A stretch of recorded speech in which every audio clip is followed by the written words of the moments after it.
EBITDA क्या होता है, चलिए जानते हैं। EBITDA stands for earning before interest, tax, depreciation and amortisation. यानी कि एबिटा एक तरह का प्रॉफिट होता है जिसमें से अभी तक आपके 4 खर्चे डिडक्ट नहीं किए हुए होते हैं।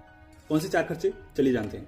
पहला, इंटरेस्ट, यानी कि अगर जो बिजनेस चला रहे हैं उस पर आपने जो लोन लिया है, पहला उसका इंटरेस्ट। दूसरा खर्चा आपका टैक्स, यानी कि अगर आपकी कंपनी प्रॉफिटेबल है तो उस पर जो टैक्स बनता है, दूसरा खर्चा वो। तीसरा खर्चा डेप्रिसिएशन, यानी कि आपकी कंपनी में जो फैक्ट्रीज में आपकी जो मशीन्स लगी हुई होती हैं, समय के साथ चलते चलते उनकी वैल्यू कम हो जाती है और उसी के खर्चे को कहा जाता है डेप्रिसिएशन। और चौथा होता है अमोर्टाइजेशन, यानी कि आपकी कंपनी के जो पेटेंट्स हैं, आपकी जो सॉफ्टवेयर्स हैं, समय के साथ साथ उनकी वैल्यू कम हो जाती है और उनके खर्चे को कहा जाता है अमोर्टाइजेशन। और जब आपके एबिटा में से ये चारों खर्चे निकाल दिए जाते हैं तो आपका बचता है टोटल नेट प्रॉफिट।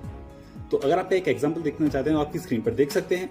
और यही आई होप आप समझ गए होंगे कि एबिटा क्या होता है।